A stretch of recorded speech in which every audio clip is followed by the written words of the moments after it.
is another episode of The Next Fix, and who you are currently listening to is Walt Blau, right? You know, or Walter Blau if he's in trouble. But this gentleman, he is coming to us because he is one of us, right? And who is us, right? It's the comeback kid, right? We're the story that it wasn't all roses and rainbows and unicorns and all that shit. We are the comeback story. And so all comeback stories have a dark time, right? A time when the train came off the tracks, a time when the shit hit the fan. And so, Walt, you hit the ground running here, and I know that you're good with that. But Walt, we want to know, we want you to introduce yourself and tell us, when was it exactly that you knew, that the train was out of control, man, and you had come loose? It happened twice. The first time was I stopped drinking, and then I started again 6 months later. But I went to a concert with my brother, a comedy show, and I was completely barbecued in the casino, right? And we go which casino? Turning Stone Casino up in upstate New York. And we went to see Rodney Carrington, which is one of my favorite comedians. He's amazing. But I was just completely lit. And this was 7-8 years ago, 9 years ago. And we go to get in the arena, and the lady's like, "Hey man, you can't bring that drink in here." I was like, fine. She goes, "You could start a tab in here then." I was like, "Oh, well, all right then. Oh shit, I'm good to go then." Yeah. So I get in there, I sit down, and the lady comes to me. The lady comes to me and goes, "You want to start a tab?" I said, "Yeah, double makers and Coke, and don't let this glass go empty." And she's like, "Okay." It was a little over an hour show, and I go to pay my tab, and I drank 13 of them. And I drove home that night, and I just went, "What the?" And my wife was with me. Well, she's my girlfriend at the time. She never said a word to me. She was never like, "You need to stop. This is." Okay, now hold on a second, Walt. Hold on a second. Now, she didn't say a word to you. Why? Was she oblivious? Was she scared? Was it just normal? Like, why wouldn't she say something to you, like, if she saw what was happening? Well, first of all, my wife is a complete badass in a good way. And she's like, "No, if you want part of this, I don't have to say anything to you. You're a grown-ass man." I was like, "Oh, shit. All right." We had that conversation later, but at the time, she didn't say nothing. And on our first date, we've been together 11 years. On our first date was the last day I used Coke, because I was coming home the next day and I went, "I really like this woman, and I know she ain't going to put up with that." You know? You were high on the first date? Dude, high? Shit, the International Space Station had nothing on me, dude. So I give you some backstory. I was unhappily married, had my own business. The reason the business took off the way it did is because I didn't want to be at the house with the ex-wife. So I just worked all the time. Right. And we separate. Of course, divorces take a while, but we were separated. And I went on this bender, dude. I spent an unbelievable amount of money drinking, drugs, women, just full throttle. And yeah, and so during the business, I get introduced to my wife now through a connection, because she had a business and I had a business, and they were to work together, the classic thing. So we set up a meeting for a Thursday morning. I go out Wednesday night, and I wake up Thursday morning still completely just, dude, I pissed the bed that night. That's how fucked up I was. So I didn't even take a shower. I just cleaned up, put on some jeans, work boots, this shitty ass polo shirt.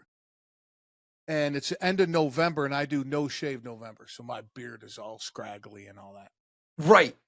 And so you're a hot mess, and you're probably still rather inebriated, right? So what do you got to do, right? You got to blow a line to kind of, get your ass out the door, right? So that instead of showering, or instead of changing the shirt, or instead of it's like, okay, well, this is only going to be cured one way. I'm going to knock this line right up my nostrils, and then I'm going to hit the road. Right. And that's what you did before you met your now wife. Right. Yeah. So I get up in the morning, right before I did that, I'm laying there. I'm like, I'm not going anywhere. We hit it pretty hard the night before. And I was like, oh man, we got all these employees and they're dependent on me. And all right, I get up, do all my thing, go to meet her, walk in this place. She's walking toward me. She's like, hey, nice to meet you. She's super polite, She's, I'm going to use the bathroom. I'll be right, I'll meet you over here. Okay. She walks away, Ryan. I was like, God damn it. I should have put on another shirt, different shirt. I should have at least combed my hair. God damn. God. So I was all bummed out. So we got talking. Within 10 minutes, dude, it was obvious that there was something connection between us. Now, the thing is, I was 70 pounds overweight. My skin looked like a spring roll. You have that greasy. God, yeah. You know what I mean? When you're in that condition, you have that. Anyway, and you have that. Your skin looked like a spring roll, man. I get it too, right? Fresh out of the freaking fryer. It's all. Oh, dude, you just, yeah. Anyway. So when I was younger, my mom taught me how to dance. We were in these bars and my brother was doing these line dancing. And my mom goes, aren't you going to line dance? I go, get the fuck out of here. She goes, why is that? I go, if I'm going to dance, I want somebody to hang on to and dance. Line dancing was invented by women in line for the bathroom. Come on, dude. And so she's like, well, if you're that, do you know how to dance? I go, I don't fucking know how to dance. So my mom taught me how to dance. So I needed to tell you this because we're talking. And I said, well, let's go out. Oh, no. She goes, well, what do you like to do? And she goes, I like to dance. And she's a professional belly dancer. Okay. Anyway. And I gave her an up and down. And I said, I'll dance the fucking soles right off your shoes. And she's like, just like that, dude. She goes, okay. Right. She's like, okay, Mr. Spring Roll Skin Man, right? Like, yeah. you look like a hobo. You haven't shaved. It's like, okay. Yeah, all out of shape and all that. And but let me say something though, Walt, right? Like, I will say this. That's probably the only thing that you could have said, right? And you had the conviction to back it up because, God willing, you had those dance lessons in your back pocket, but if you had said anything else, right? Like, oh, let me buy you a nice steak dinner. Oh, let me do that. Like she threw out a line to you to see how you would deal with it. She was probably assuming you couldn't dance. I would imagine, but you knock it out of the park. Cause you're like, I'm going to kill it. And you land that line. I love it. Right. So, all right. So yeah, you tell her that, right. And then obviously what comes next? Yeah. So she goes, all right. So we make a plan. So it's Thursday night. We make a plan to go out Saturday night. I party all weekend, whatever. Friday, I get a message to go there. My boys are like, let's play cards in the middle of the day. I'm a big poker player. I like playing poker.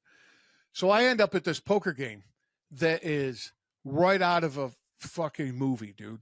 There's coke and drugs and car keys and money. It's a wild game, right? So of course I'm in it, all day. I get a text message. She goes, when you going to pick me up? And I go, now, dude, I'm 2 hours away, higher than the space station. So I'm like, I'll come pick you up right now. I did have a little foresight. I said, you know what? Before I left for the poker game, I put on what I was going to wear on our date. And so I come pick her up, just completely, barbecued off my grill, dude. Pull up in front of her apartment building. I had a big SUV. I come out, stand all cool against the hood of the truck by the passenger door. She comes up. I open the door. She gets in, I put her in, because we've been married over a decade and I still do that. And do our thing, go out and have an amazing time, Ryan. It was amazing. There's this club here in New Jersey. We walk up to it, completely packed, line out the door. And she's like, we going in? I said, yeah, we got this. Because I played in an underground poker game there. So the guy knew me, right? So I walk in. And it was packed, and I go, either you can hang on to the back of my shirt or my belt loop, but you need to hang on because we're going to get through this crowd, and I don't want to lose you. So at first, she hangs on to my shirt kind of loose, Dude, and I'm a bigger guy, and elbows out, baby. I just started getting through that crowd. Next thing you know, she's hanging out of my belt loop. She's like, God damn. And we get on the dance floor and we just destroy the dance floor. She is unbelievably talented dancer. And we got yelled at and almost got kicked out because they're like, swingers, get off the floor for the line dancers. I'm like, fuck you. Bouncers come over and they're like, what? I go, this is a dance floor. They're like, yeah, for the line dancers. I go, I don't see any words here about line dancing. He's like, just dance over there then. I'm like, cool. But have a fun night. So this is your wife, but now fast forward to this time where you quit, right? Like, so at the end of this night is when you had decided that you no more blow. Like you said that you were gonna, like, what happened at that point? What was the genesis of that decision? Just driving home, and I was like, we had this immediate connection. Like, even to this day, like we'll go, we're in the house and doing our thing, and she'll go by and she'll rub my back, and it's like I got electrocuted, and it's just, so it's always been there really high. And I was like, she's like super in shape. She was a triathlete.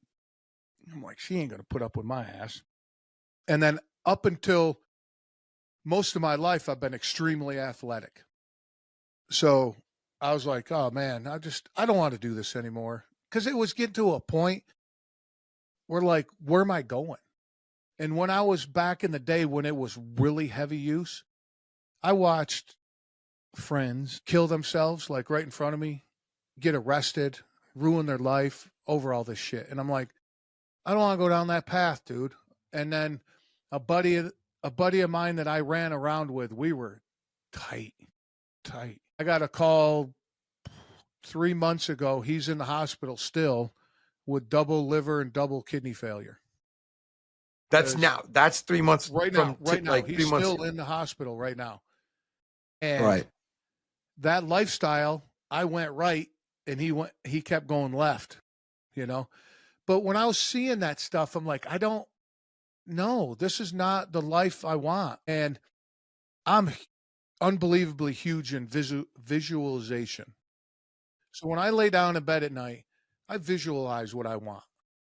And I'm to the point now that it's super detailed. Like, I can smell the paint. I can, like, if I'm thinking about poker, I can feel the felt. I can hear the chips click. I'm that detailed about, and then I fall asleep. That's what I do every night. Right. Regardless. Okay. Now let me pump the brakes on you. And you told me I was going to have to do this. It's all good. But all right. So now, all right. So you're a bit of a maniac, but now you've got a reason, and it's her, right? It's very clear now. Like, the business wasn't it. The ex-wife wasn't it. Yeah. But and many times when there's a buzzsaw of a gentleman like yourself, right, it takes a whole lot to kind of derail that kind of behavior, man. And so I'm super excited, right, that here's this woman, this perfect woman for you. And she still shocks you with her presence and her touch, right? And that's what that muse, right? That's a beautiful thing.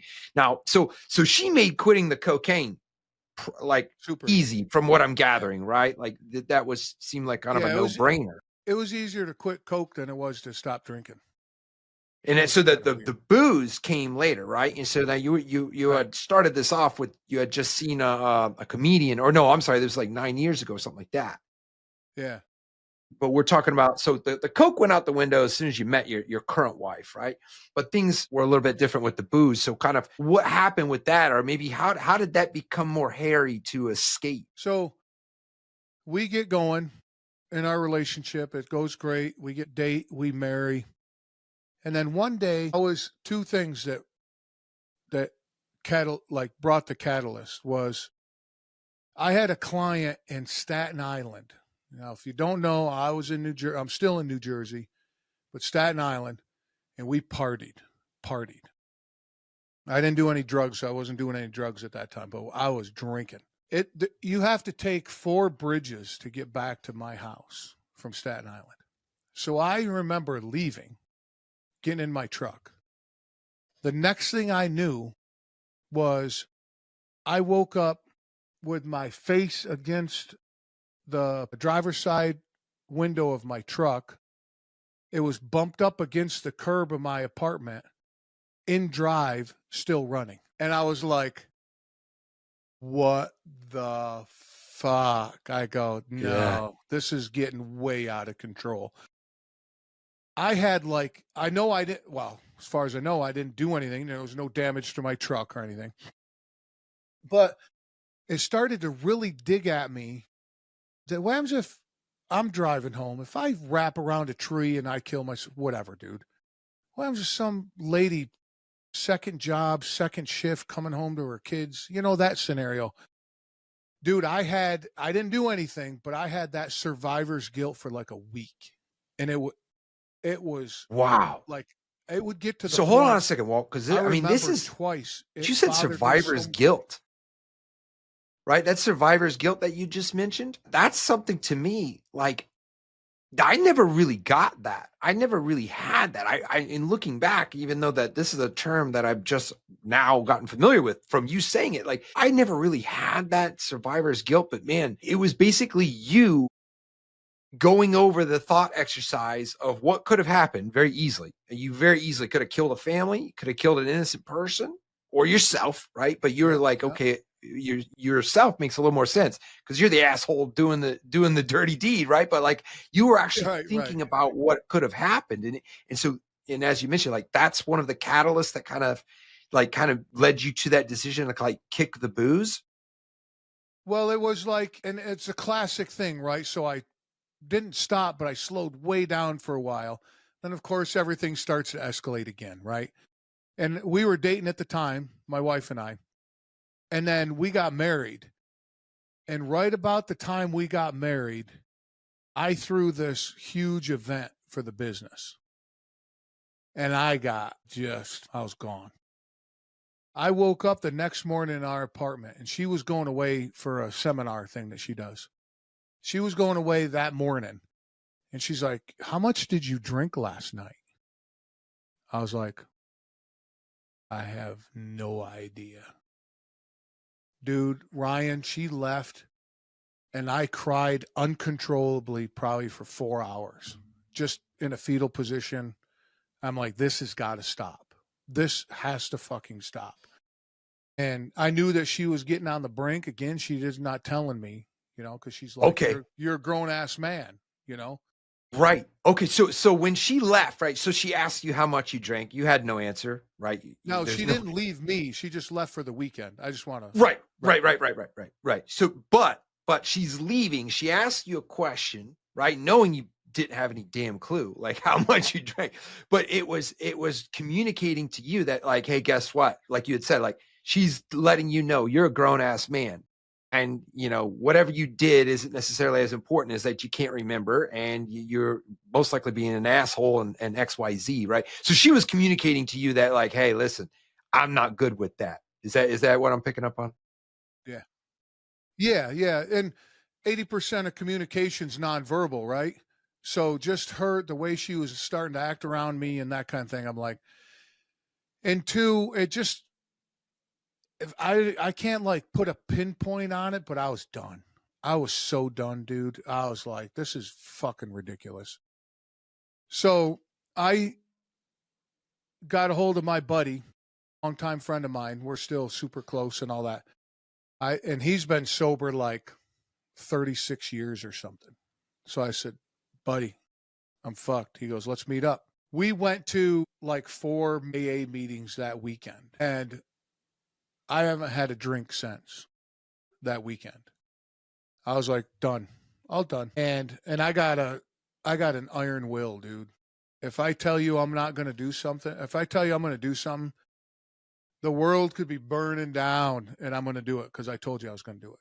Now, the other thing is, if I tell you I'm not going to do something, the iron will stills with that too because it ain't fucking happening. It's kind of a balance thing. But I realized now, okay. So just to go over it again, man. So you did 4 AA meetings, right? 4 meetings that were fueled by you feeling that it was time, right? Crawling up in a fetal position, knowing goddamn well that your woman was communicating to you that she's not cool, right? So you go to these 4 meetings with your buddy, and then it was like an iron will. You drew a line in the sand, and then no looking back. Like, you know, what did it look like after that? Was it that easy for you? Did you have I don't know, were there triggers? Were there any relapses, or are you that good? Like, boom, the stamp on it, donezo. Like, did you suffer from withdrawals? I mean, what did it look like for you right after those 4 meetings? So I cried uncontrollably through all 4 meetings. And then it was done. That was it. I'm done. I've helped people get sober throughout my years. I am not the type of guy most people can deal with about getting sober, because stop being a fucking bitch, dude. Just don't drink anymore. And a lot of people, like, everybody's journey is their own. The only advice I give, everybody's journey is their own. Don't do it alone. That's it. You got to figure it out, man. Don't white knuckle it. I have a friend, super good friend. She's been sober like 19 years, and she white knuckles it every day. And I'm like, oh, so I understand there's people out there that don't have my journey, right? So you have to understand everybody's journey is their own. You got to work that out. You're a grown adult most of the time. You got to work that out. So I just stopped, but I made my sober date December 1st because I was so tore up. It took me 2 days to dry out. And I was like, you know what? December 1st, easy to remember. Plus now I'm actually sober today. Like, you know what I mean? Right. And that's accurate, right? Like, and now during that time, right, that weekend, all those 4 meetings, all of that crying, did you feel like you're gaining momentum as far as clarity was concerned? 100%. 100%. The crying sessions, we'll call them, the intensity was less and less each one, right? Now, A is phenomenal. They help a ton of people. It wasn't for me. I couldn't. After that, I went to some of them, and I'm like, we're in this basement, and everybody's just talking about the same thing. I don't want to drag this identity with me. No, I want to kick it behind me and fucking move on, right? Right. Sure. Am Right. I an alcoholic? Absolutely. You always will be. But I don't want to drag that along, right? So Yeah. I stopped going to meetings, and then there was this group of people that my wife and I hang out with and stuff, and they're just a nice group of people. And that group works more on positivity and not saying, hey, did you drink today? You don't even talk about that. You just talk about whatever's going on. And that, having a support group around helped.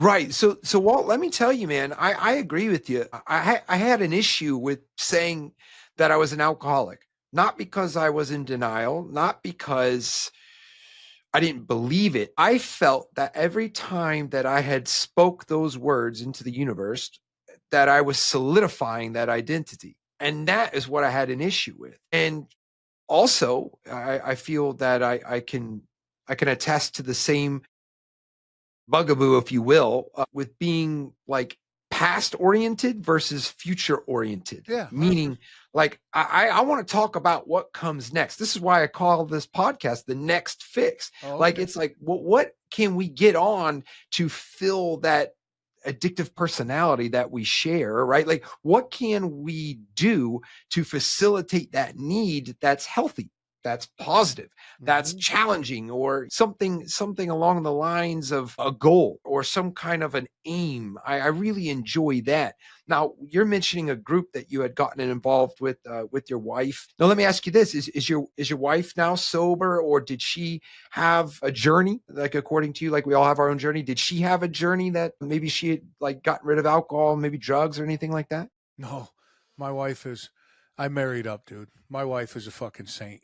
She's awesome. She likes her wine, right? And she drinks this much maybe once every 2 weeks, right? So she doesn't have an issue with it. And again, she's very conscious, very healthy, takes very good care of herself. So anything is poison. No, that ain't coming near me, right? But she does obviously like wine. And you are both in this group, and if you don't mind me asking, like, what is the group called, or is it just like the group has nothing to do with booze or anything. They just like being in the moment. Like you and I are here hanging out. Of course, we're talking about past stuff because my goal is I want to tell somebody my journey for the next 10, 15 years. And if it helps one person, that's my goal. Right. And they're more of just a bunch of people that we hang out with. Right. But it's more on the positive side. And I like what you said. I just don't, because if you talk something into the universe, if you think it, the visualization, and that's kind of why I brought that in, it's going to happen. Well, if I twice a week, I go to a basement of a church and keep talking about it, well, fuck, it sticks around. No, dude, I don't want it to stick around, but I never triggered. No, one time we were early on, like the first year or so, we were at a friend's house and they brought all this booze and it just happened to be like right in front of me. But the wine triggers me. So wine, the smell of wine, it doesn't like make me want to drink, but it like repels me. Like I get physically repelled by it. Interesting. But yeah, it's weird. But like I'll go out to shit. My wife and I, we do these surprise date things, right? And one night she had a surprise date for me. We went out and saw a local band at the bar. And I was 4 or 5 hours in the bar with all these fucking drunks and stuff and whatever, dude. That's like, do you wear leather pants? Nope. Do you drive a blue car? No. Do you drink? No. It's just that's it, dude. I don't eat anchovies. No. You don't drink? No. But I do. There is a phrase that I use still to this day, not for drinking, because I do have a handle on it. I decide not to drink December, of course. I own a business. Now I got to go out during the holidays and holiday parties and all this shit, right? So I'm like, all right, here we go. End up at a holiday party, order some seltzer, and my buddy goes, "You're not drinking?" And I go, "No, not today." And it clicked with me, Ryan. I stood there and like stared into my glass until my buddy nudged me and he's like, "Hey," I go, yeah, I'm here. But I'm like, no, not today. I don't fucking care about 4 days from now. I don't care about next June. I don't care about any of that. Just not today. Not today. Tomorrow I'll work on it. I'll deal with it tomorrow, but not today. Right. Yeah. And that's an incredibly grounded perspective. And I do want to ask you, Walt, you had mentioned that you've helped some people get sober, in your own journey, right? And I think that's natural to try to want to help people a few rungs down the ladder below us, 100%. right? I think that's our responsibility. How does that look like, man? I mean, is it just like personal friends what does that look like when you are helping people, and how do you really approach it? Because it seems like you're kind of a little bit more on the, not aggressive, but straightforward, cut and dry kind of a guy. Well, so how does it look like when you're trying to help somebody out that needs help and recovery? Yeah, it hasn't been a lot, right? But the few people was people we know. All of a sudden a guy would call me. "Hey, this friend said that you got sober. I'm struggling." Cool, dude. Well, let's talk about it. Let's go meet somewhere, whatever. And you go through those steps, right? And I remember this one guy goes, "I feel like something happened." I said, "Okay. Do you feel like drinking?" He's like, "Yeah." I go, "All right. Go drink." He's like, "What? Aren't you supposed to tell me not to drink?" I go, "Yeah, but you can go drink. Do you think that'll help you?" He goes, "Yeah." I go, "Huh.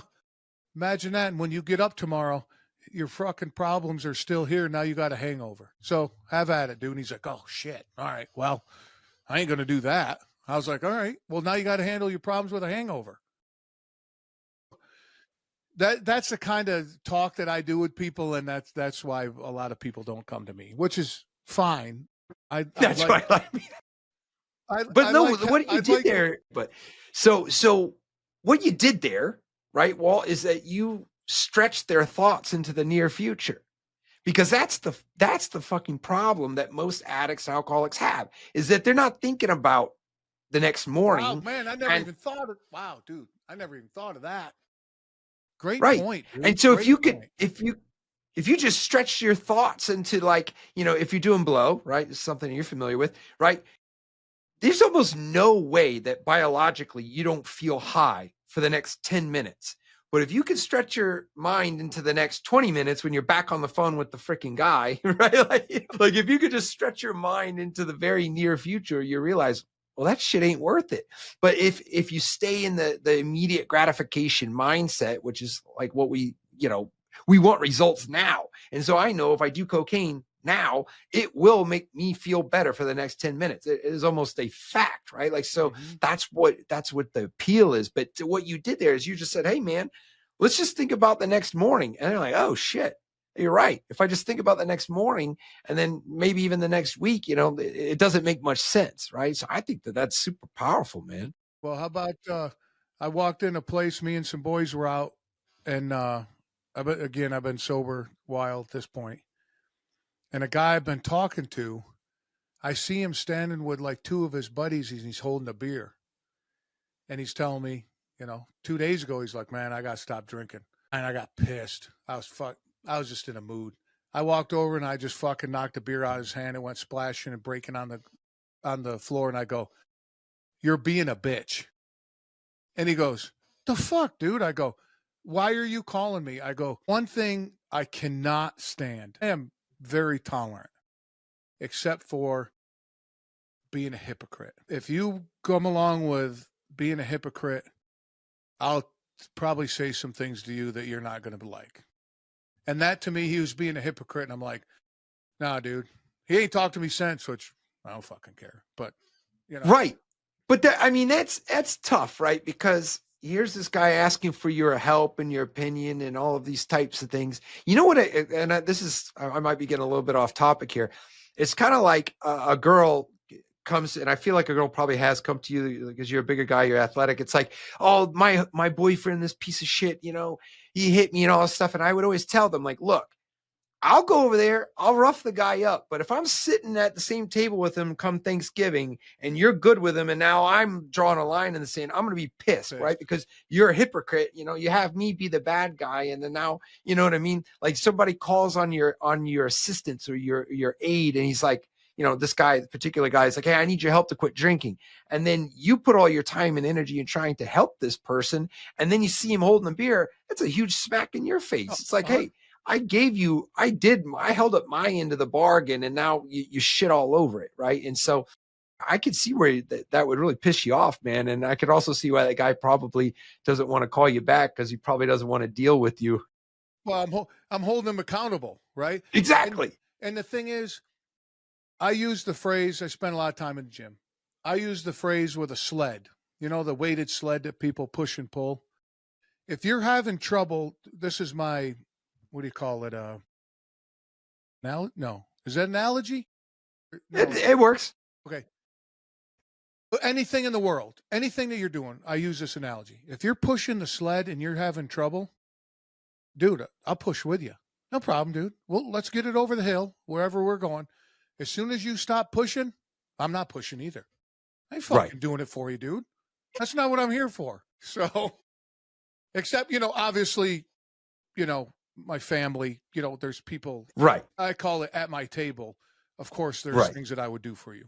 Right. And I was going to mention that, right? Because you those types of rules are different for somebody that, your kids or your wife. Obviously, those people, they have a different relationship, and so those are people that you and I wouldn't quit with, right? Like I will keep showing up. No, I would no, of course not. Yeah. But now let me ask you, man, did you just say that you spent a lot of time in jail? Did you slip that in there? Was that what I heard? Did I hear? Well, I did. No, Jim, but I did spend a lot of time in jail. I've done jail time. Yeah, I've done jail time.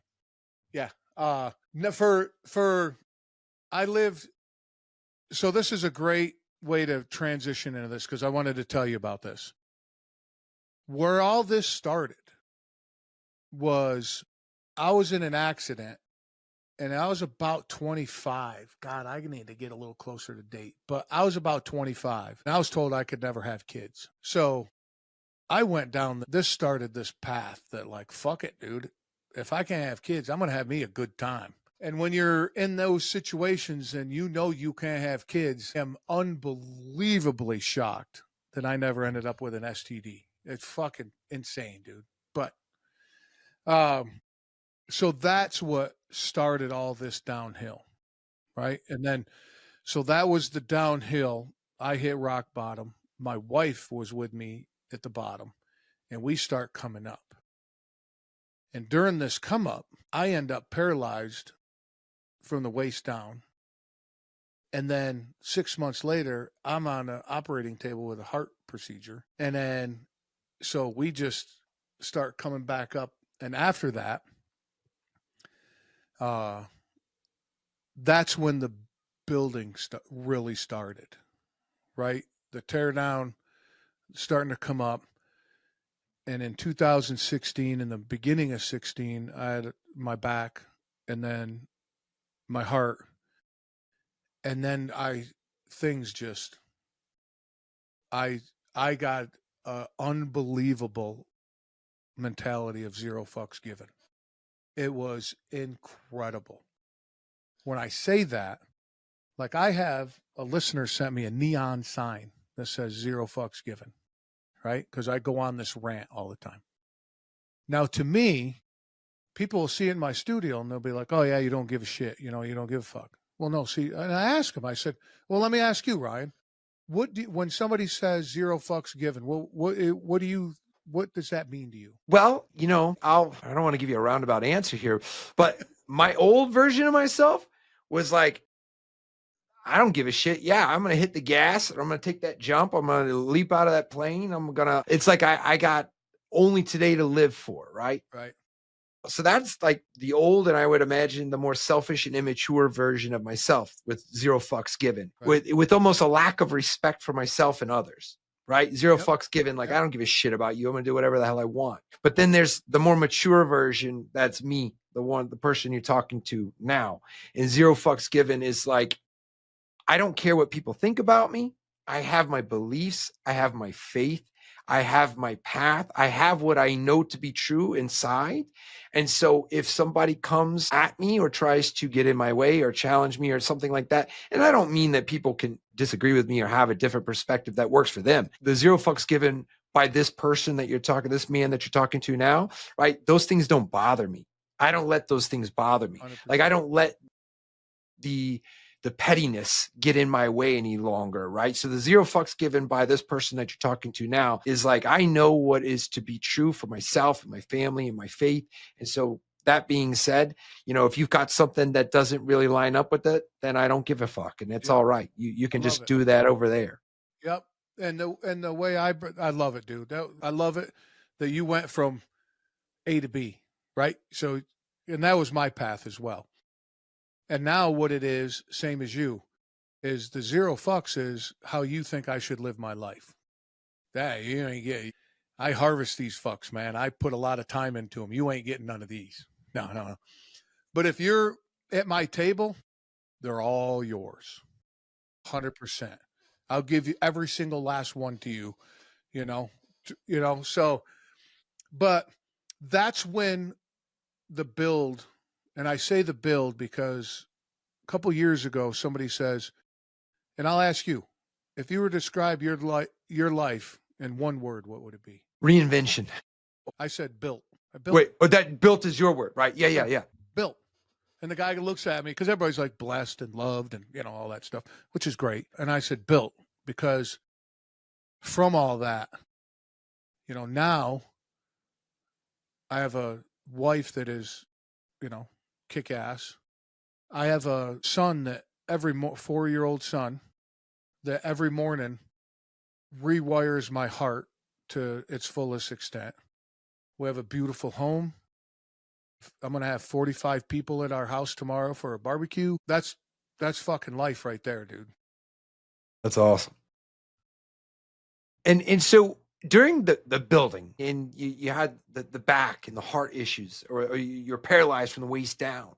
Like, if you were to tell somebody who's, maybe not that stage, physically, right? But they're a catastrophe, right? They're at the rock bottom. Like, what would you tell somebody that might be in a phase in their life? Like, how do they start building, right? Like, well, what do they do?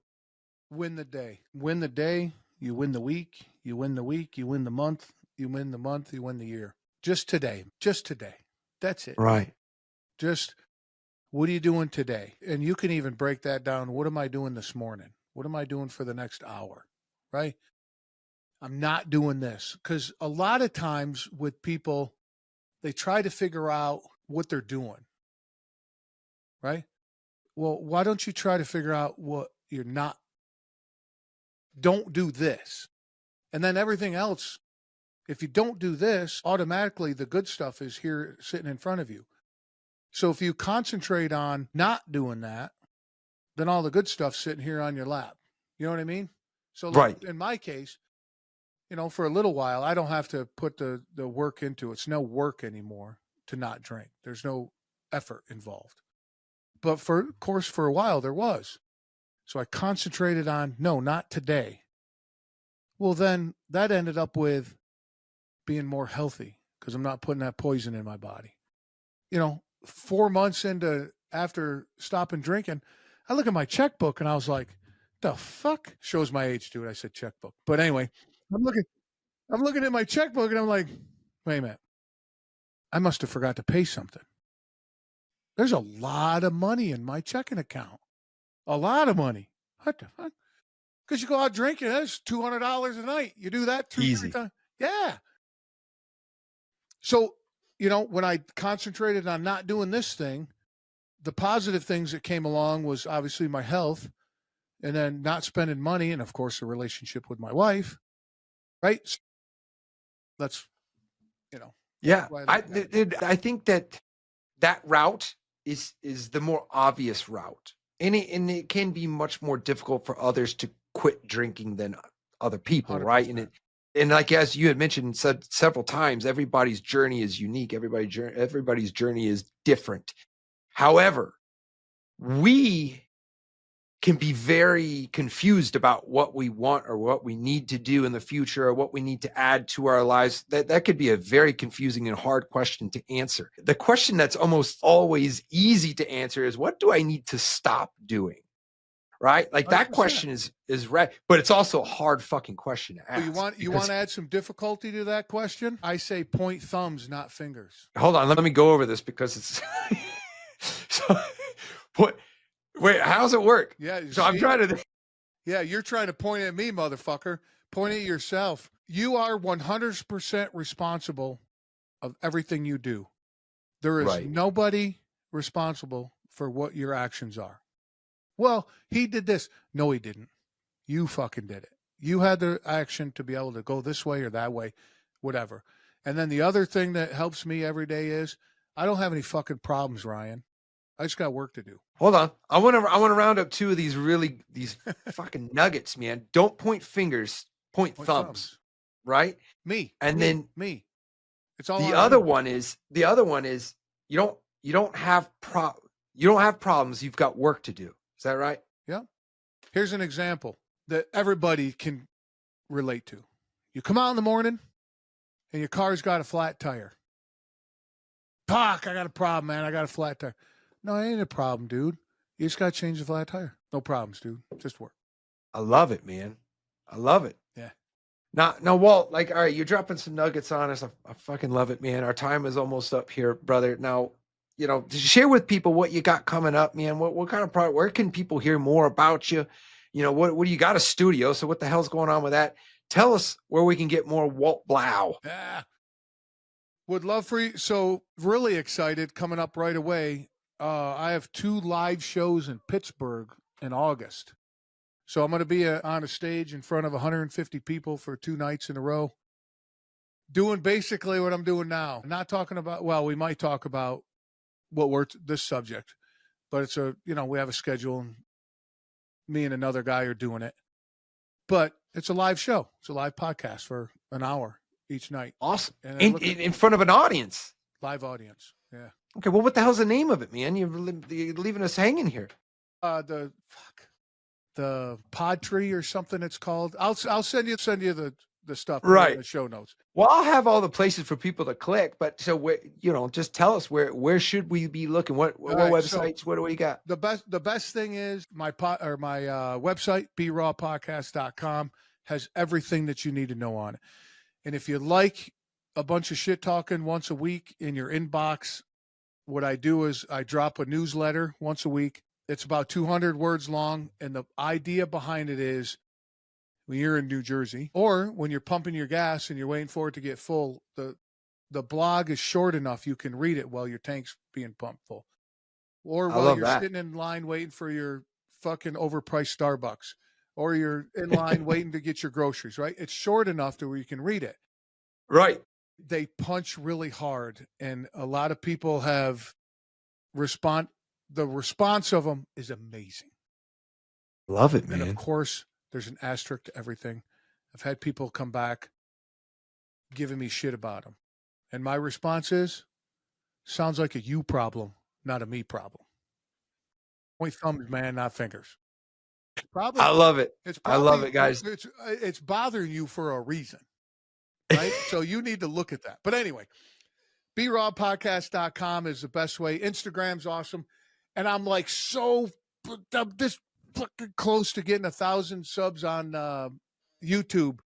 So if I could bump over YouTube to 1,000 so I can start, So is that B-Raw Podcast? Yeah, B-Raw Podcast. Okay. Everything is at B-Raw Podcast. Everything.